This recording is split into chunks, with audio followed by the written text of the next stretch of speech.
And then they opened up another outlet, taught that system, then opened up another outlet. So when you walk into a Subway, you kind of know how it goes. You know, you walk over, you kind of, okay, what kind of bread do you want, right? That's a first question. Okay, what kind of bread? Okay, I want Italian urban cheese. Okay, then you walk over here, what kind of meat, turkey? What kind of cheese do you want on it? I like Swiss. Okay, great, do you want that toasted, right? Do you guys go to Subway? You guys know what Subway is? Yeah. Okay. Do you want it toasted?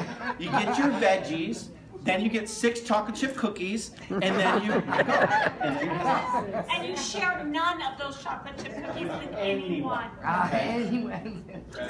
So they have a system. Raspberry macadamia. Yeah. Do what you gotta do. But they have a system in place. The point of it is they have a system in place. They teach that system and they expand and grow their business. There's no difference with Ladara. The difference with Ladara from the standpoint of having a system in place, the difference is we don't have brick and mortar. Okay? We don't have the X number of dollars in overhead that they have each month in putting that business together. But we can go out there and build a business, teach individuals that system, and grow the business through that system. Same exact process. So the thinking of it is, we're not just out there, the only way we get paid is when we move product to the end user. Okay, I want to make that very, very clear. But the way we expand and grow is by teaching that system to other people so that they can do what? Move that product to the end user. So there's a process in place that teaches you and helps you to be successful. You don't have to figure this out on your own, okay? Absolutely. In fact, I think it's really good to kind of emphasize, you know, one of the other things that makes us so amazing, if you're talking Subway, does anybody know what it takes to start a Subway? Let's say that you want to own a Subway franchise. Anybody have any idea what that costs? 200,000. 200, 400? Million.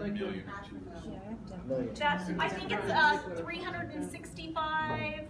I forget the exact number, but it's about it's about that, depending on what you've got to do to the building, what you've got to remodel, what you have to do that way. And then you have somewhere around $20,000 in overhead, depending on, again, your building, the size of your location, the number of employees. You know, you heard Mary, you know, if you put that in stark contrast, I actually have I have a friend that actually own 2 Subways. And she was really excited because they're entering their 5th year or their 6th year of owning their 2 franchises, and they're getting ready to start actually earning money. Oh, yeah. And that's a very true story. And when you put it in stark contrast to what Mary shared, Mary said they earned back their initial investment in the first 6 weeks. In the first 6 weeks. And we're making their money what they wanted to be making on top of paying what their first initial investment is. So when you kind of think about it from that business, this is a girl who doesn't know anything about it, but I do know how to add. And that seems to kind of make sense to me, to be able